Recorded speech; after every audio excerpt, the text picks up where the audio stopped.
Hello， 大家好。因为现在银行存款利率很低，钱存在银行呢也没什么利息啊。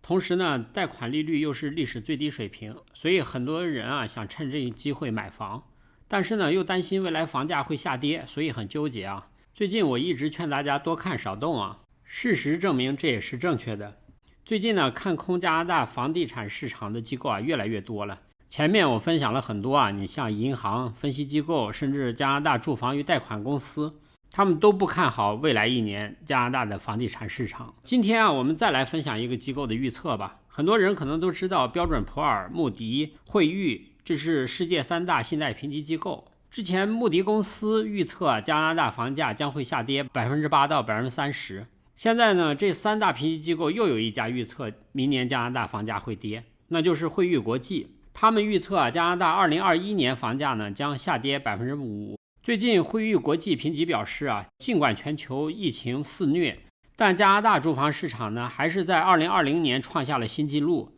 明年呢，加拿大房价可能会下跌，2021年房价将基本保持稳定，但是这个需求难以为继。他们在报告中预计啊，加拿大房产价格呢在2020年增长 7% 之后，2021年房价将下跌 3% 到 5%。惠誉国际评级的高级主管苏珊在报告中表示啊，导致房价下降最主要的原因有2个。第一呢是失业率上升，第二呢是需求下降。这个需求下降呢主要是价格承受能力的问题。除此以外啊，还有租金下降、移民人数大幅下降，以及 B20 抵押贷款承受能力压力测试，这些呢都将给房价带来进一步压力。惠誉国际评级还表示啊，由于政府的疫情救助金和贷款延期支付政策，加拿大人家庭债务在下降了近20个百分点后反弹的时候啊，他们的负担能力将受到负面的影响。他还说，将会有更少的买家有资格参加 B20 压力测试。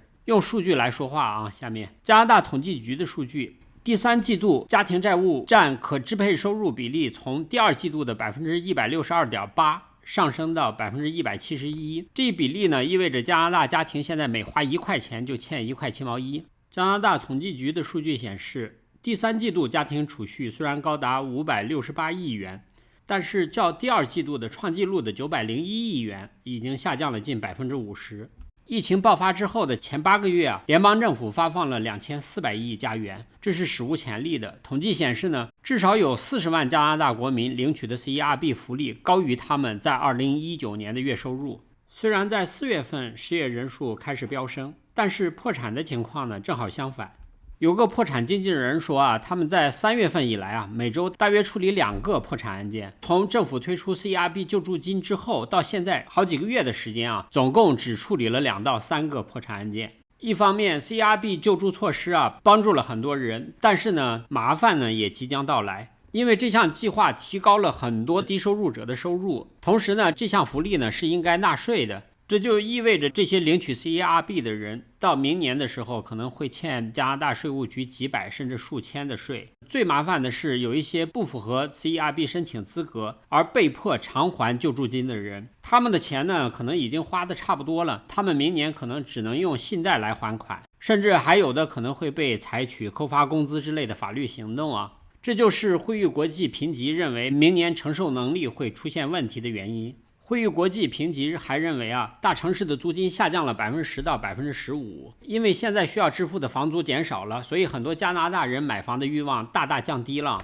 别说加拿大了，就连房租最高的美国纽约曼哈顿，他们的公寓租金啊也降到了近10年来最低的水平。据说惠誉国际还认为啊，尽管加拿大联邦政府制定了3年移民100万的宏伟目标，但是呢2020年移民数量呢同比却下降了 41%。惠誉国际认为呢，明年也好不到哪儿去，预计移民数量呢将继续保持在较低的水平。移民的减少呢也大大压制了房产市场的需求。前2天已经分享过了啊，由于新房的不断上市啊，而新移民数量呢又大幅减少，新移民增加的数量和新上市的房子几乎达到了1比2了啊，也就是为新移民每人建了至少2套房以上了。另外，抵押贷款延期计划的结束也被惠誉国际评级公司认为是另一个加拿大房产市场的不利因素。根据 CMHC 的数据啊，所有的抵押借款人当中啊，有 16% 的人正处于贷款延期阶段。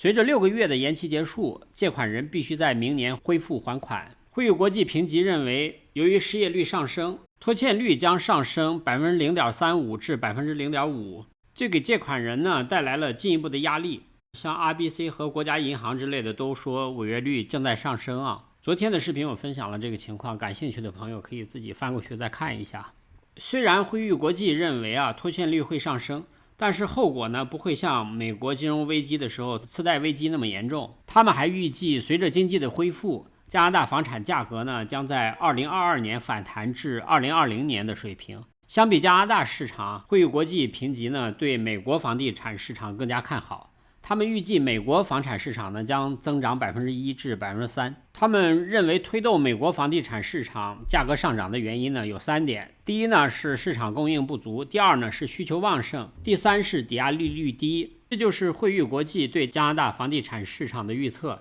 我看到有一些人留言问我就是现在的情况适合不适合出手买房？我觉得还是要看每个人不同的情况要根据自己的实际情况来分析。因为现在来看的话，加拿大温哥华之类的大城市，他们的公寓价格据说已经有了松动了所以说在这个时候呢，我觉得你要是打算买城市公寓的话，可以在这个时候密切关注一下了价格达到你满意的程度的话，我觉得是可以考虑出手的问题了。如果你打算买郊区的独立屋的话，那么我觉得你要慎重的分析一下自己的需求，买郊区独立屋这个需求是短期需求还是长期需求。如果要说只是疫情期间的这种短期的需求的话，那我觉得就可以搁置这个计划了。如果要这是一个长期的需求的话，那你就可以再观察一下，等到市场稍微有一些降温的时候再出手吧。还有很多人担心银行的利率未来会涨但是从近期央行的表示来看，央行的态度来看的话，应该近几年都会维持一个低利率的水平。所以说呢，我觉得短期内应该还不用过于担心这个问题。很多人总认为贷款利率这么低，不贷白不贷不贷就亏了。如果你是刚需的话，从这个角度考虑的话，没有什么错。房价不出现暴跌，你长期持有这个房产，趁这个低利率的时候买房，应该还是不错的。但是如果你要是投资的话，你的房子可能就不会长期持有，你几年可能就打算卖掉套现了如果房价下跌的话，那你的本金就会受到损失，因为还有很多的交易成本什么的所以说在这种情况下呢，那可能还不如你把钱存在银行，利率低就低至少本金不会受到损失。好的，这就是我今天想分享的内容。我的频道呢，每天都会分享一些加拿大的生活、经济、房产等方面的资讯。如果您感兴趣的话，欢迎订阅。好了，今天的分享就到这儿，谢谢大家的观看，再见。